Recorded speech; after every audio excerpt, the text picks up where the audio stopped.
Sudah puluhan tahun berlalu sejak kota Hanoi, Vietnam dibombardir Amerika Serikat di akhir tahun 1960-an.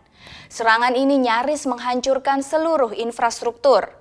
Tapi kini, meski hanya satu partai dalam pemerintahan, Vietnam dikenal sebagai lokomotif ekonomi di Asia Tenggara. Pelukis Mach Trang, putri pelukis potret resmi pemimpin Ho Chi Minh, adalah remaja yang hidup dalam ketakutan karena bom meledak setiap hari selama 5 tahun. Pada 1990, Mach Trang meninggalkan kampung halamannya dan memulai hidup baru di Swedia. Sebagai pelukis, seperti ayah dan kakaknya. Rick Wasserman menyusun kisahnya untuk Anda. Pada 1969, saat bom Amerika jatuh di Hanoi, Swedia adalah negara barat pertama yang menjalin hubungan diplomatik dengan Vietnam. Dan baru-baru ini, 45 tahun kerjasama antara kedua negara dirayakan di Stockholm.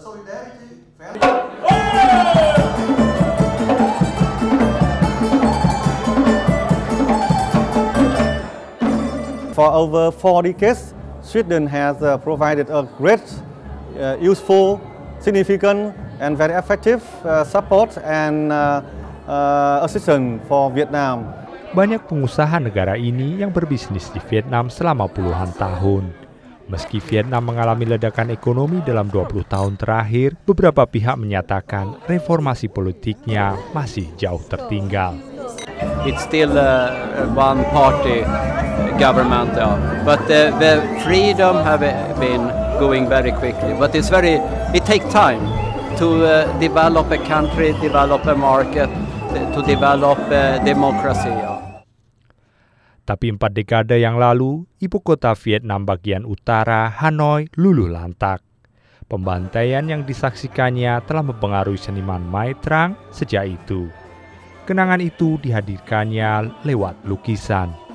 Dia pindah ke Swedia pada 1990 untuk mencari sesuatu yang akhirnya ia temukan. Freedom. Mai Trang memulai hidup barunya di sebuah kota kecil bernama Örebro di Swedia Selatan. Meski terpisah jarak sangat jauh, Vietnam tetap melekat dalam pikirannya. When I 16, 15, I remember in 12 days in Hanoi, bombing. In sky, a lot of fire. Selama perang, ayah Mai Trang adalah pelukis potret resmi pemimpin Vietnam Ho Chi Minh. Tapi sang ayah hanya mengajari anak laki-lakinya, sementara Mai hanya bisa mendengar. I learn only I hear them talking. My father say, if you paint by oil, you must take slowly, painting many times. I hear them teach my brother how to make the form, the line. I only hear.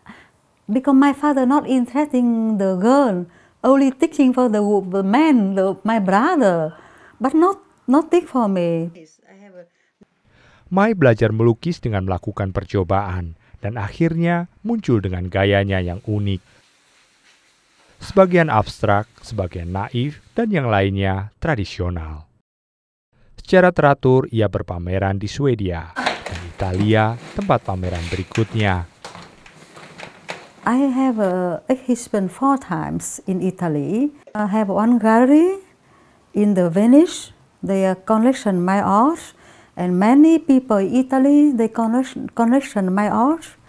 Sekarang Mai menjalani kehidupan yang berbeda, tapi ia sering merefleksikan masa lalunya, penderitaan selama masa kecilnya. I don't have a lion at home. I use buy oil this lamp. For learning in school, I don't have a shoe either. I go by foot. Vietnam mengalami banyak perubahan selain ledakan ekonomi. Terjadi pula peningkatan di industri pariwisata. Beberapa pembatasan lama pun sudah dicabut. I think it's very different now because Vietnam now open. Salah satu rencana ke depan Mai adalah kembali ke Hanoi. When winter time in Sweden, cold in snow, come back in Vietnam 6 months.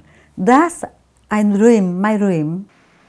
Dari Swedia, laporan ini disusun Rick Wasserman untuk Asia Calling.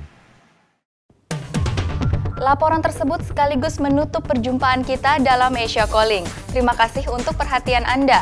Untuk ragam peristiwa lainnya, silahkan berkunjung ke website kami, portal kbr.com/Asia Calling. Saya Meli Cynthia, sampai jumpa dalam program kami selanjutnya. Asia Calling, your window on Asia.